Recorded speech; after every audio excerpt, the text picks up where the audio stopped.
Jesus's body was never found, and so yeah, and they predicted it. Well, you know, he talked about it, and it was predicted, and it happened. I mean, it's this easy. It's as simple as that. We just tend to complicate it, man. No, not physically, not his physical body. So when they came the following morning and rolled back the great stone in front of the tomb, and he wasn't there, no, it must have been dark in there. I don't know. They must have missed him. No, I don't think physically a physical body can rise. I don't think that he was yanked out of that, or physically walked out and walked down the street and met with him. It just doesn't make any sense to me. For more than a year, I'd investigated the historical record for the reliability of the New Testament. I'd looked at the identity of Jesus. But now was time to look at the ultimate evidence for who he really was, the purported resurrection of Jesus from the dead. And for that, I went to the best scholars that I could track down. You see, while Jesus was on earth, he made some really radical claims. He claimed to be the uniquely divine servant of God, and he claimed that the only way that we could get to God would be through him. Now, I submit to you that if one of your professors made some claims like that, you would think that he or she was a few French fries short of a Happy Meal. Those are some really audacious claims. Well, a lot of Jesus critics responded to him the same way that you or I would respond to someone making those claims today. Oh yeah, pal? You really think that's who you are? Well, tell you what, why don't you show it to us? Why don't you give us a sign? Show us a miracle or something. And Jesus said, well, I'll give you one miracle, one sign, my resurrection from the dead. The resurrection of Jesus really is the pivotal event of history. Anybody can claim to be the Son of God, as Jesus clearly did. The question is, can you back it up? What evidence is there to support your claim? What credentials do you have? And if Jesus really did return from the dead, that's excellent evidence that he is who he claimed to be, the one and only Son of God. To weigh the validity of Jesus' resurrection, we must first consider his death. Many skeptics have proposed that Jesus merely fainted on the cross, or was drugged, and later escaped as part of a conspiracy. By contrast, the four gospel narratives collectively describe the events of his public beating, death by crucifixion, and burial. Pilate had Jesus flogged and handed him over to be crucified. Mark 15:15. Chances of surviving crucifixion were extremely bleak. Crucifixion and the tortures that normally preceded it was the worst way to die in antiquity. A person was scourged to the point usually that their intestines, arteries, and veins were laid bare. And then after that, a person was dragged out where they were impaled to a cross or a tree and then left hanging there in excruciating pain. In fact, the word excruciating comes from the Latin, out of the cross. Jesus was being tried and executed as a rebel leader. Now, in the Roman army, if you were responsible for looking after one prisoner of war, even if he was a rather insignificant prisoner of war, if you let him get away, your life would be forfeit in place of his, and life was very cheap. If you were looking after the execution of a rebel leader and you let him get away, you're in deep trouble. Yeah, you're not going back home to your wife and kids. No way, game over. The Romans were very, very good at killing people. They specialized in it. They prided themselves on it. Perhaps the most definitive statement of Jesus' death at the hands of the Romans is recorded in the Gospel of John. One of the soldiers pierced Jesus' side with a spear, bringing a sudden flow of blood and water. John 19:34. Medical experts have concluded that this account from John, an eyewitness of the crucifixion, is evidence that as he suffocated on the cross, Jesus' heart had ruptured. There came a rich man from Arimathea named Joseph. Joseph took the body, wrapped it in a clean linen cloth, and placed it in his own new tomb that he had cut out of the rock. Matthew 27:57-60. All four Gospels tell us that Jesus was buried in the tomb of Joseph of Arimathea. That's a remarkable statement and certainly a historical statement. The evidence for that is, first of all, Joseph of Arimathea is identified as a member of the council, the Sanhedrin, that condemned Jesus. The presence of Joseph of Arimathea in the empty tomb narrative indicates that this is a historically reliable account of what really happened. His name would have been known to people in those days very much like a United States senator would be known today. It would have been very clear where his tomb was, so that there would have been no question about the location of Jesus' burial. It also, I think, indicates that the burial account of Jesus could not have been made up. It is highly unusual to find that the person who alone has the courage to go to Pilate and give Jesus an honorable burial is not members of his family, faithful disciples who followed him to the end. Instead, it is a member of the Jewish Sanhedrin, the very high court, all of whom, Mark says, had condemned Jesus of Nazareth to the cross.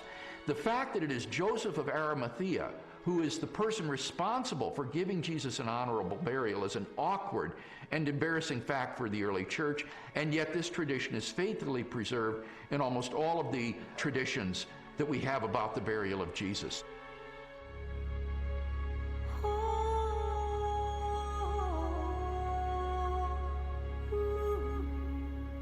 If Jesus really was killed by the Romans, if his body really was buried in the tomb of Joseph of Arimathea, then the next focus of my investigation became obvious.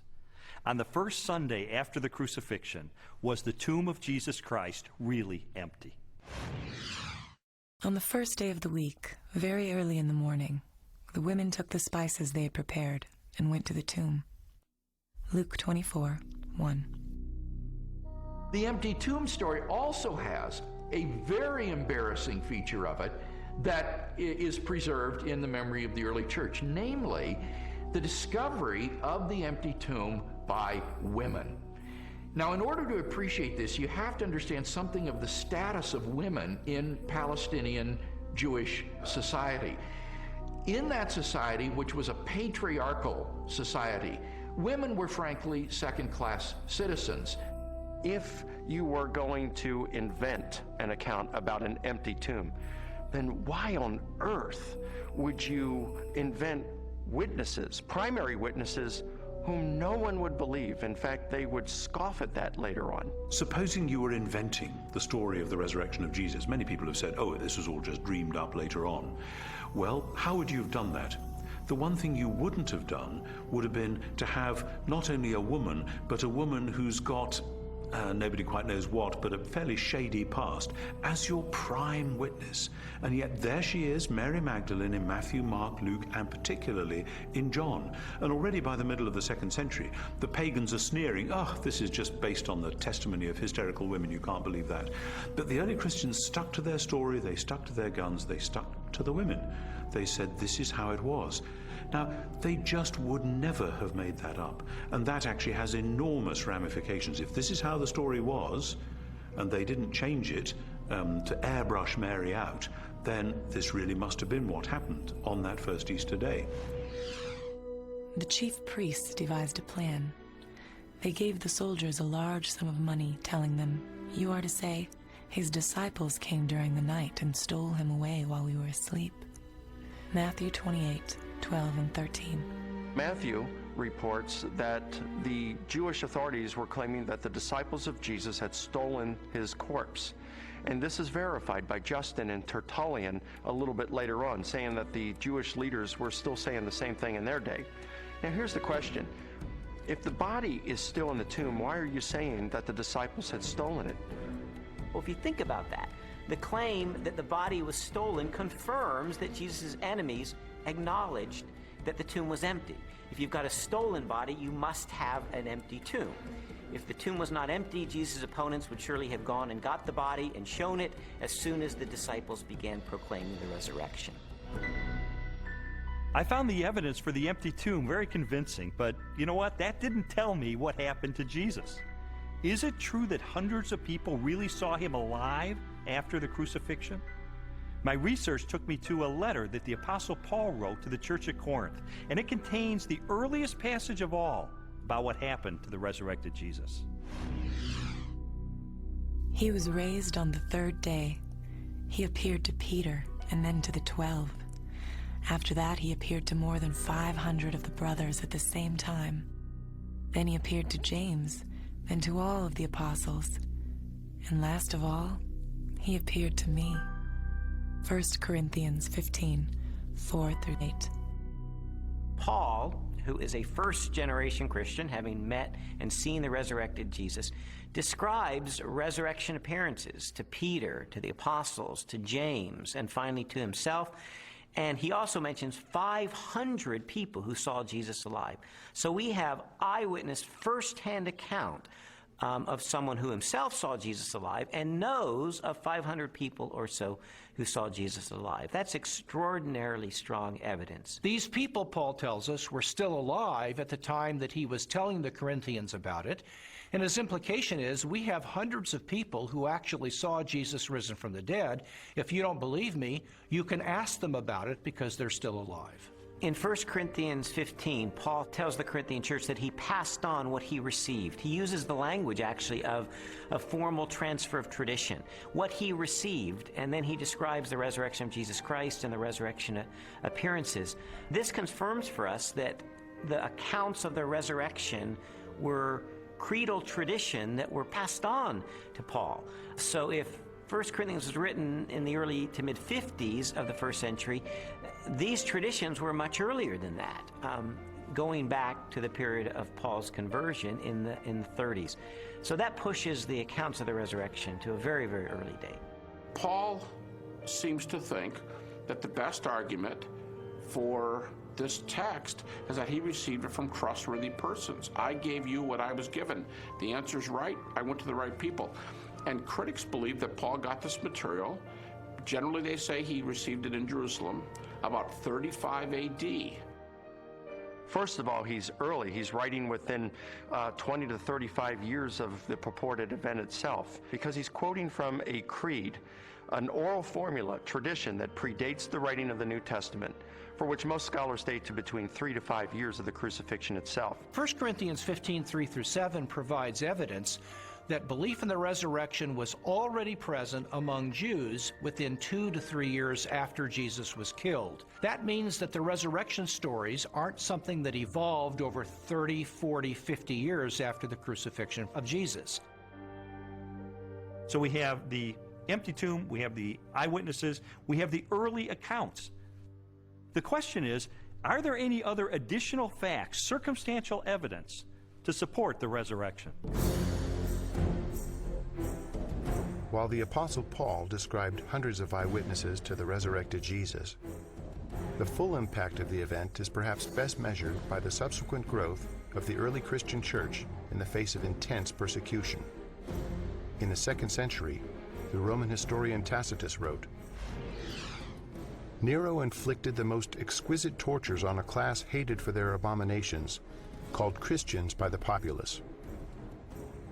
Christus, from whom the name had its origin, suffered the extreme penalty at the hands of one of our procurators, Pontius Pilate, and a most mischievous superstition, thus checked for the moment, again broke out not only in Judea, but even in Rome."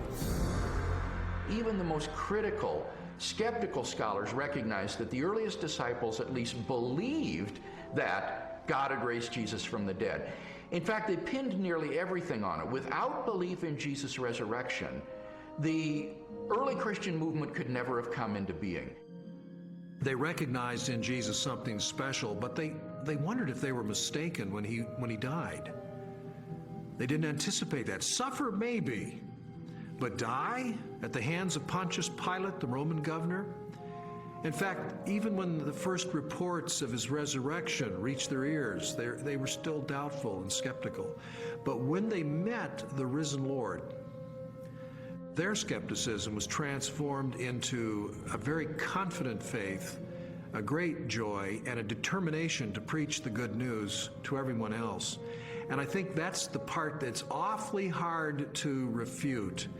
because we have this turnabout, this transformation of a discouraged and bewildered following on the basis of the good news. Somehow you have to explain the explosion from scared followers who run away to let's worship him, let's sing to him, let's pray to him.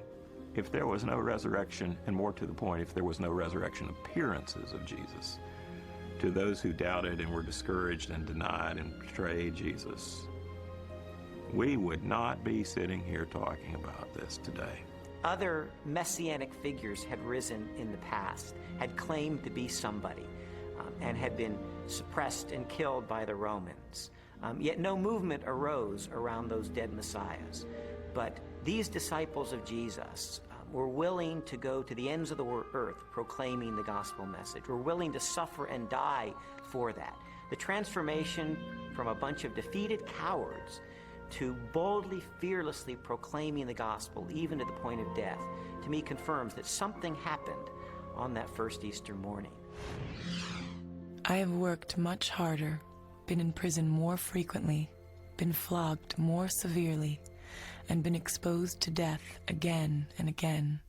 2 Corinthians 11:23. After Jesus' crucifixion, the disciples lived lives of hardship for 20, 30, 40 years, suffered greatly in their ministries, and eventually suffered martyrdom and execution without recanting for their belief that they had seen Jesus risen from the dead. I mean, what were they gaining? Were they becoming rich? They're running around the countryside. They're, in some cases, abandoning their family for periods of time so they can preach. What they got for their efforts is death, in many cases. You also have to remember that the disciples died not just for something they believed was true. They died for something they actually saw with their own eyes. It's much more difficult to explain that away than it is for someone who dies for a belief and they're sincerely wrong. I came across a bit of evidence I really found fascinating. James was a half-brother of Jesus, and he was not a believer in Jesus during Jesus' lifetime, but he later died the death of a martyr as a leader of the local church. In a similar way, Saul of Tarsus was a persecutor of Christians, and yet he later becomes the Apostle Paul, this incredible missionary. So I had to ask myself, what led to this radical transformation of these skeptics? Sometimes people will come to believe something they wish to be true. If you believe hard enough that a person is loving and kind, you can talk yourself into believing that, even though the person is not loving and kind. It's very, very difficult, however, to explain people coming to believe something that they're actually standing against. Now, in the case of James and Paul, they did not believe in Jesus before his crucifixion. In fact, they thought he was deranged, and they did not accept what he said and what he taught. James, a brother of Jesus, is a skeptic who doesn't come to Jesus until he meets the risen Lord. Critics allow that. Paul's a persecutor till he meets the risen Jesus. That's not the kind of testimony of someone who all gets together and say, hey, let's just cook this thing up. One of the certainties, it seems to me, related to the testimony of the apostles is that they truly believed that Jesus was who he claimed he was, and they truly believed that he had risen from the dead because they were willing to die for that. Very few people are willing to die for something they don't really believe in, or something even worse that they know to be a lie. When Jesus was executed, his disciples were rightly afraid. They scattered. They were fearful for their own life. Their hopes had been dashed because they had believed Jesus was the promised one who was going to usher a new day in for Israel. Turned out he wasn't, because he was murdered by crucifixion under the authority of the Roman Empire. And yet, shortly thereafter, we find them taking a stand in Jerusalem, proclaiming that Jesus was the Messiah, the very Son of God. How do we explain that? How do we explain the fact that they were even willing to propagate this the rest of their lives and go to martyrs' deaths for their belief? The only rational explanation is that something happened to them between the death of Jesus and 3 days later. And according to their own words, it was that they saw Jesus risen from the dead for themselves. People have often said, and I think it's a perfectly fair position, that, okay, there aren't actually any good alternative hypotheses for how you explain the rise of early Christianity, but because we know as an absolute fact which we're not prepared to let go of, that nobody ever rises from the dead, then there must in fact be some other alternative hypothesis. And I want to say, okay, if you want to make the absoluteness of bodily death the cornerstone of your entire worldview, I actually can't stop you. If you choose to say, no, here I stand, death is the end, and nobody ever comes back from it, and that's just the way it is, well, that's where a lot of people were in the ancient world. It's where a lot of people are in the modern world. I think that that worldview is radically challenged by the strong evidence which points to the resurrection of Jesus, but it's up to somebody what they do with that challenge.